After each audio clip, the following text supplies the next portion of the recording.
Assalamualaikum warahmatullahi wabarakatuh. Nama saya Titin. Mohon maaf Ustaz, Siapa? ini Titin? ya, ini keluar dari materi kita ya. Soalnya beberapa Ustaz udah saya tanyain tapi belum memuaskan saya dapat jawabannya. Waduh. Saya Berat bertanya beban ke saya. Ustaz aja. Semoga saya memuaskan, mencari kepuasan. Ya, soalnya beberapa Ustaz itu sepertinya kayak semua kesalahan itu perbuatan buruk itu akan menjadi benar saat kita menemukan ayat-ayat yang tepat. Itu menurut saya yang mereka jawabnya itu, yang saya tangkap dari mereka itu jawabannya kayak gitu. Sekarang pertanyaannya aja ya. Ini udah kayak bimbingan, ini sidang S2 nih, capek nih saya kalau gini. Ini dosen galak nih. Ustadz katanya kan di akhir zaman itu semua umat Islam itu akan masuk surga kan. Nah terus orang yang non Islam itu bakal masuk neraka. Nah ntar dulu. Nah untuk yang gimana pendapat Ustadz untuk teman-teman yang non Islam yang baik, yang rajin menyumbang atau yang sering membantu yang umat Islam kayak gitu kan. Kenapa nggak adil banget jadinya kan?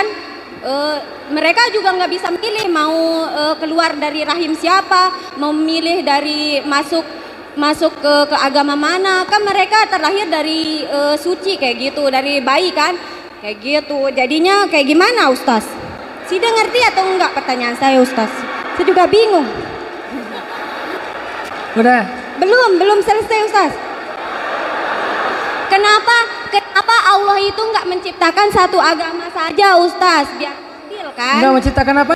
Kenapa Allah nggak menciptakan satu agama aja Islam, biar adil untuk semua umat manusia di dunia ini, biar kita sama-sama masuk surga aja kayak gitu Ustaz.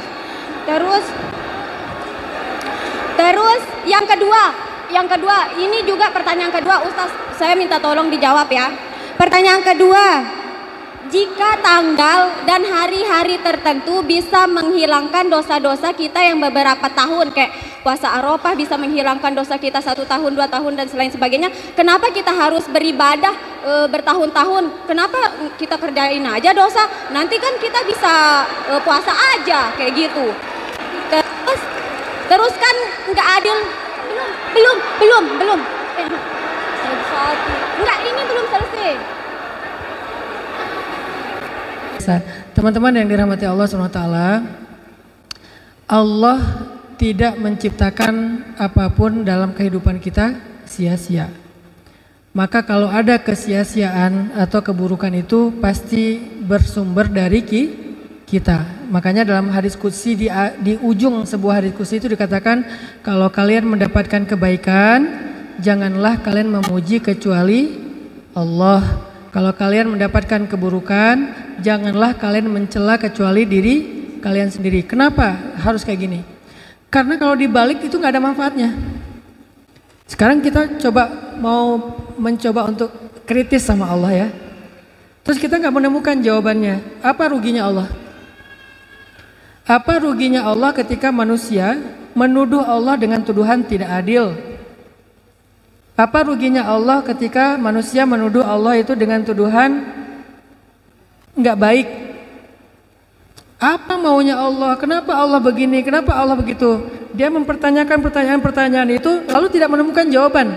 Misalnya, karena tidak menemukan jawaban, dia menyimpulkan dengan logikanya dan dengan emosinya bahwa Allah itu nggak adil, Allah itu nggak baik, Allah itu nggak pemurah dan seterusnya.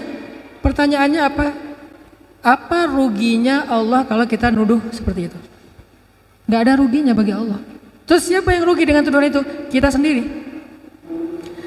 Seringkali manusia itu menzolimi diri sendirinya dengan pikiran dia sendiri. Seringkali kita menzolimi, arti menzolimi sini menyulitkan diri sendiri, jadi gak nyaman, jadi galau, jadi bingung gara-gara pikiran kita sendiri. Maka pelajaran pertamanya adalah bukan menjawab pertanyaan, tapi meluruskan pertanyaan. Tidak ada jawaban yang benar terhadap pertanyaan yang salah. Tidak ada jawaban yang benar terhadap pertanyaan yang salah. Sehingga Mbak Titin gak akan pernah puas kalau pertanyaannya masih sama.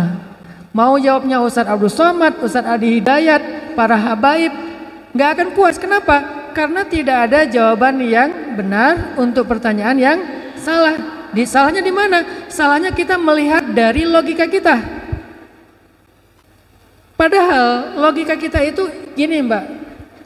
Pernah lihat Google Earth nggak? Pernah buka Google Earth? Ada yang pernah buka Google Earth ya? Coba kalian buka Google Earth yang gratisan, nggak berbayar. Berapa maksimal bisa untuk ngezoom in bumi? Ada batasnya kan? Jadi ada batas sekitar 100 meter di atas kepala kita, itu udah nggak bisa di zoom in lagi tuh. Kenapa? Karena aplikasinya terbatas, nggak berbayar soalnya gratis. Sehingga banyak hal yang nggak kelihatan jelas, soalnya ngezoom innya terbatas. Akal kita itu adalah Google Earth yang gratisan. Terus saya pengen ngeliat lebih jelas Ustadz, ada nggak Google Earth yang berbayar? Ada. Bayar dulu ke Google, nanti dia akan kasih akses, bisa ngezoom in sampai bisa ngeliat pasir. Pasir itu kelihatan jelas, HD banget. Jadi dia udah definitionnya atau ininya udah tinggi resolusinya, tapi berbayar gitu ya. Maka Google Earth berbayar dalam tubuh kita itu adalah hati. Perangkatnya hati, aplikasinya namanya iman. Kita nggak akan bisa melihat sesuatu dari kehendak Allah dengan jelas pakai Google Earth yang gratisan, karena dia terbatas. Kita bisa ngelihat dari jauh bisa, tapi untuk mendekatinya ada namanya mata hati, basirah. Hanya dengan riyadhah, dengan iman, dengan doa, dengan laduni Allah anugerahkan, kita akan melihat itu. Tapi seringan-ringannya dengan iman. Belum sampai ke level ilmu laduni, basirah, kasyaf dan seterusnya. Ya seringan-ringannya, bukan serendah-rendahnya karena nggak rendah ya. Seringan-ringannya iman. Itulah Google Earth berbayar. Dengan itulah kita melihat. Apa yang kita lihat pasti ada alasannya. Cuman logika saya belum menemukan. Cuman saya belum bisa mengerti. Dengan berjalannya waktu saya akan mengerti. Dan setiap orang itu punya cerita detail yang kita nggak bisa zoom in. Punya cerita detail yang kita nggak bisa zoom in. Itu satu. Bahwa kita nggak bisa mempertanyakan dengan logika. Kita bisa menanyakan dengan iman. Kalau dengan iman namanya bukan mempertanyakan, menanyakan. Tapi kalau dengan logika mempertanyakan. Dan mempertanyakan dilarang dalam Islam. Kenapa? Bukan dilarang kritis ya. Mempertanyakan itu kayak orang banyak nanya, tapi dijawab nggak ngaruh, nggak dijawab juga nggak ngaruh. Makanya la tas'alu an asya in tubdalakum tasukum. Kalau dijawab membuat kalian makin bingung.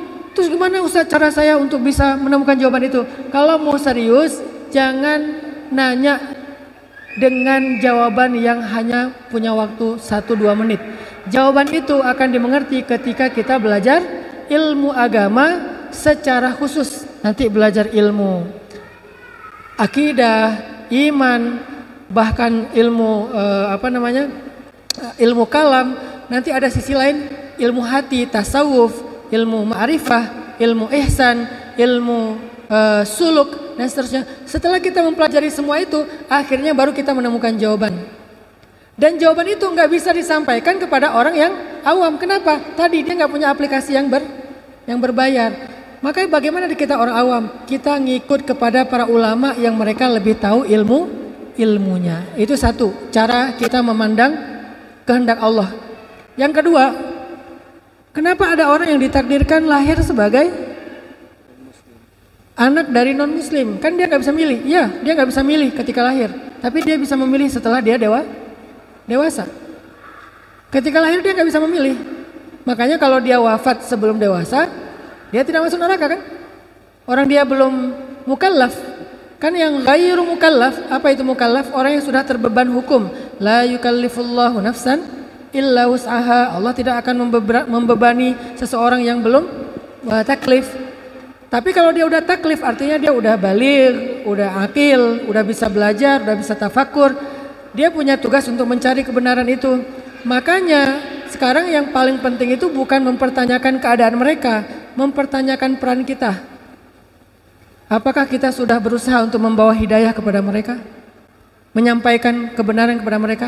Jangan-jangan mereka nggak mendapatkan hidayah, itu asbab kita loh. Karena kita nggak pernah mau serius dalam dakwah. Makanya ketika ada yang wafat dalam keadaan tidak beriman, Nabi itu nangis teman-teman. Bukan disumpahin, mati lo, masuk neraka lo, bukan gitu. Nabi nangis ngelihat ada yang wafat tapi belum beriman. Kenapa Nabi nangis? Ya Allah, aku belum sempat untuk benar-benar menguatkan dia dalam keimanan untuk dapat memeluk agama Islam. Ya Allah, kuatkan aku lagi. Sampai Nabi gini, fala'allaka bakhi'un nafsaka ala atharihim illam yu'minu bihadzal hadithi asafa. Nabi itu hampir mencelakai diri sendiri. Maksudnya hampir sakit beliau. Saking apa? Saking mengharapkan hidayah kepada semua orang. Mirip dengan Nabi Idris. Kenapa Nabi Idris pas mau dicabut nyawa nggak pengen meninggal dulu? Pengen berdakwah lebih lama lagi.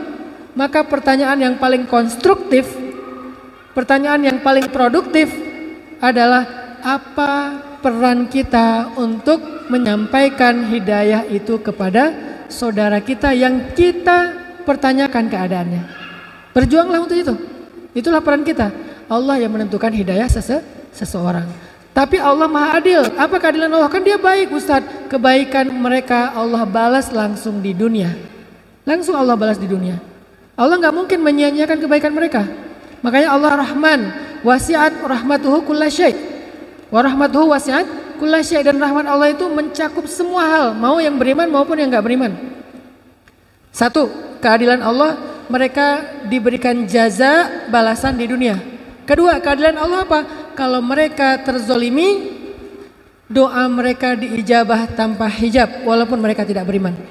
Itu bahayanya doa orang yang terzolimi, mazlum. Orang yang mazlum itu nggak dilihat dia sholat apa enggak, nggak dilihat dia beriman apa enggak. Pokoknya kalau dia terzolimi, dia berdoa, dia berharap kepada Allah. Selama dia bukan berharap kepada yang salah, yaitu patung. Misalnya dia katakan, oh my God. Walaupun dia nggak tahu God itu konsepnya apa ya, maka Allah mengabulkan dalam konteks dia terzolimi. Disitulah letak keadilan Allah. Itu salah satu pembahasan akidah. Cuman kan panjang banget membahasnya. Di mana aja letak keadilan Allah kepada yang belum beriman? Ya, keadilannya yang pertama Allah jaza di dunia. Yang kedua Allah ijabah doanya. Tapi doa dalam kondisi apa? Kalau dia dizolimi. Kalau ada Muslim menzolimi non Muslim, lalu non Muslim ini mengadu kepada Allah, Allah akan tegakkan keadilan kepada Muslim. Makanya nggak boleh kita zalim kepada saudara kita bahkan yang non Muslim. Maka tugas kita atau pertanyaan paling konstruktif tadi adalah apakah kita sudah berikhtiar semaksimal mungkin untuk mengajak mereka kepada kebaikan, kepada hidayah, kepada Allah Subhanahu Wa Taala. Sehingga kalau kita udah ikhtiar, Allah yang maha tahu seperti apa kebaikan untuk mereka. Saya yakin belum puas. Supaya puas, Mbak Titin nanti ikut jurusan ngambil Fakultas Agama Islam, belajar di pondok, belajar ilmu kalam, ilmu tasawuf, ilmu akidah, sehingga nanti Mbak Titin menjadi salah satu ustazah yang akan menjelaskan ini juga secara lebih luas. Barakallahu fiik, saya kira demikian. Semoga Allah mencatat kita dalam kebaikan.